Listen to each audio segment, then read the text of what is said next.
feet. That disturbance moved into the parking lot very quickly. Our officers responded very quickly and appropriately. As we pulled up on scene, the shooting at individual bikers from bikers turned towards us.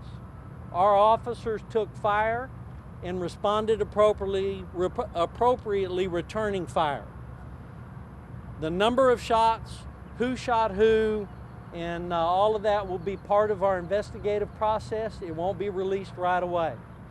I can tell you we had 18 Waco officers and 4 DPS officers that were here on scene and were involved in a gunfight within a matter of seconds from the initial indication there was a disturbance inside. Those officers quickly gained control of a very violent scene and proned out or took numerous biker individuals into temporary custody. They called for additional backup, and we had numerous law enforcement agencies that responded to assist. If you can name an agency in McLennan County, they were here with us yesterday. That includes local, state, federal, and county officers. We had counties from our neighboring counties have assisted us as well in this entire investigation. All of those agencies are still here today and are still providing manpower and support to us. To that, we are extremely thankful for that. We've had a huge outpouring of support by our community, by our business members, and by our citizens. Whether it was bringing officers water or food, or sending us prayers via email or our Facebook or personal messages to the individual officers here. We are proud of our Waco community. And make no mistake about it, we are here to serve and protect them, and that happened yesterday with a huge contingent of law enforcement officers. Once we were able to get the scene under control, I mentioned to some of you that we had off-duty officers that were here shopping. Those officers responded as well, putting themselves in harm's way, even without the proper equipment to protect themselves. They saw officers and citizens in need, and they didn't second guess. They came straight to us and helped. We had officers coming in from off-duty, trying to provide support that they could. We had businesses bringing us items as we were here all throughout the night. Once we got the scene under control, we called in some various organizations to assist us with transport. We took over 170 individuals to our convention center where they were detained, and the investigation continued there. We had another large contingent of officers providing security at our convention center as we had threats for that area as well. I will tell you that area has now cleared. The convention center is no longer a processing center for us for individuals that we had detained. There is a lot of work yet to be done. I said initially this morning that we had arrested 192. I am correcting that number. It is a little bit lower. At last count, we have 170 individuals that we have arrested and are booking or have been booked into the McLennan County Jail. Those individuals are being charged with engaging in organized crime in reference to the shooting at Twin Peaks, which is a capital murder. It's a capital murder because of the number of victims that were killed in one episode here. Those individuals have all been transported. It will be a little bit of a process, obviously a little bit of a logistical process for the county to get them all booked in. You can obtain mugshots through McLennan County SO. I would assume at some point that they will release an entire list of names of individuals that are being booked in as well. The scene behind us today is pretty secure. I think y'all that were here last night with us and throughout the day saw a huge contingent of officers. You still see that today. There earlier were officers up on top of Twin Peaks providing security. I had some individuals were asking me, why is there officers up on the overpasses? They were providing security so we didn't have people having high ground on us. That has been started to slow down a little bit. We feel a little more secure here. This parking lot is still secure for only media and law enforcement personnel only. There still is a large contingent of SWAT officers here on scene providing protection for you all and providing protection for the detectives that are still processing the scene. All right, what's going on now? We are continuing to process a lot of evidence from our crime scene.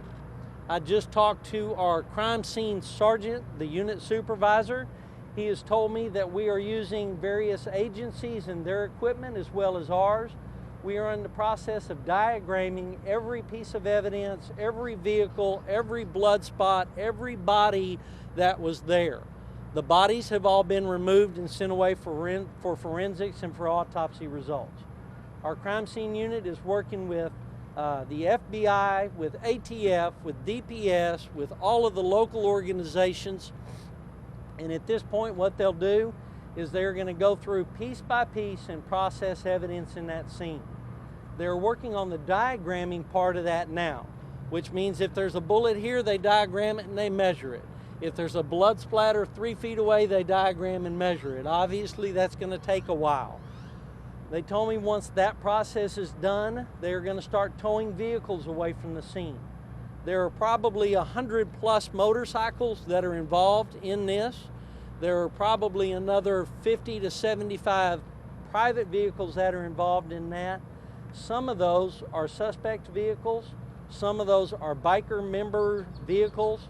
And some of them will be towed for evidence. And some of them will remain here as seen as they are not evidence value to us.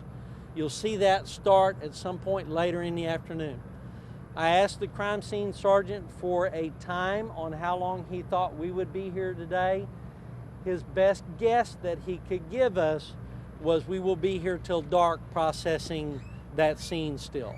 I think at some point this evening we may be able to move away from that and we'll have gathered everything we can. Again, we're not in a rush. This is our scene, it's secure. We'll take the necessary time. We don't want to miss anything. This is obviously a very large investigation involving numerous agencies and organizations, and we're going to get it right. The McLennan County District Attorney Office was here early on yesterday. TABC was here early on yesterday, and those individuals have been instrumental in helping us obtain warrants and arrest 170 individuals. That is the count that I had as of coming up here to brief you. That number is going to be flexible. You have to understand that we had a large amount of people being processed and involved. Some of those names were the same last names, so that will give and take a minute amount. TABC has informed us that they have developed had the process implemented here where there is a 7-day shutdown of Twin Peaks for liquor sales. Somebody asked me earlier if they would be open to the general public. They will be open for food sales. I hope that they have the courtesy and respect for our citizens and the dead individuals there, that they will use this as a cooling off period and not be open for business. That is not our call. It is our desire they do that. It will be up to the management here whether they do that or not. We can tell you that they will not be allowed to have any liquor sales, and they will not be allowed to move any liquor in or out of that establishment for 7 days. TABC will continue their investigation, and additional things may be applicable as they go through their process. You will have to contact them for additional information on what they may or may not do. All right?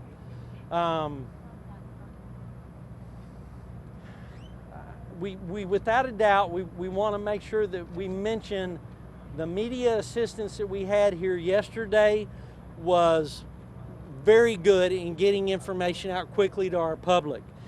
There was a significant danger here yesterday because of the amount of violence that occurred behind us here. We got word out through the media who shared that with their public, their viewers, their readers, their Twitter and Facebook followers, and we started evacuating people from an entire mall, outdoor mall shopping area in a very short amount of time. A lot of that was contributed to what y'all did. The law enforcement presence that we've had here today has been, we just can't brag on it enough. We have folks that are providing us whatever we need, whether it's resources, manpower, equipment, or just helping us out with mundane tasks such as providing water or running intel back and forth from the scene. I think that kind of brings us up to date. You won't see a whole lot more here from the scene today other than the towing of vehicles. This will most likely be my last presser from here. I would ask if I don't have you on my mail out list for press releases, if you will go on our Facebook page, you will get the press releases there that are the same ones going out to my local media that I have their emails for. It will be difficult for me to try to get everybody's email, so if I don't have you already, keep up with my Facebook. Sometimes you will get that faster than it goes to the email folks, all right? Again, at this point, I think that catches us up on everything here, and I'm going to start and work this way with questions, and I will try to repeat the questions as we go. Yes, sir. So, Jim with ABC, can you just try, and I know that the semantics of who shot who when, but can you just give us a timeline about when the brawl took place in the bathroom, when the first shot was delivered by the suspects, and possibly the last shot that law enforcement sent to stop this? Okay. His question is, can I give a timeline on the shots fired inside the business from the biker gang members and then from law enforcement? I will tell you it happened very fast. Can I give you specific timelines? No, sir. I can tell you that we were there within seconds. Seconds meaning within probably 30, 45 seconds, we were on scene and responding, trying to protect ourselves and citizens. We're moving around. Yes, sir. Some of these gangs have put a green light on the lives of police officers. What are you doing to keep yourself safe while you're trying to keep this area secure? You see the contingent of officers behind us. What you're not seeing because you're here is the officers that are on outer perimeter. We have layers here, if you will, of protection. The first layer is our patrol officers. They're out there on the outer perimeter watching. And then the inside layer is officers that are milling around through parking lots. The tactical officers that are here behind me, and those include lots of various organizations. His question was, what are we doing to protect everybody here? Layers of protection, numerous officers still here. Yes, there was a green light put out on law enforcement is our understanding from last night. We're aware of that threat, and we have the appropriate response if we have to face that. Chris. Can you speak at all to which gangs these arrests come from? I mean, a lot of different moving pieces here.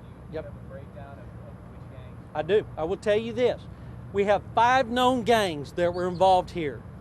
I am not about to give them the respect of mentioning their names. You will not hear that from Waco Police Department. We don't care what their names are, and we're not going to give them publicity. I will tell you there are 5 gang members, 5 active bike gang members that were involved in this. You won't hear their name from us here today, nor will you throughout the remainder of this investigation. Yes, sir. You mentioned 170 arrested for organized crime, then you mentioned this accountable murder because of the amount of people killed. Is there any way to get a sense of what those 170 will also be charged with? And can you guys figure out who ultimately killed who? The question, walk me back through this. The question was, What other charges could they potentially face besides organized crime? Can you charge everybody with capital murder? 170 individuals have been charged with engaging in organized crime in reference to a capital murder case at Twin Peaks. That basically says that 170 people have been involved in capital murder. The DA would probably be better able to answer those legal questions on that, but I can tell you 170 individuals are being booked and processed, if that's not already complete, for engaging in organized crime. That organized crime is capital murder at the Twin Peaks restaurant. Was there another part of that I missed? Just trying to, I mean, will we be able to decipher who shot who and would they face more severe charges or is that organized crime? Obviously, the investigation will continue. There are a lot of parts to it. Will we glean more information as the days and weeks come through? Absolutely. Yes, ma'am.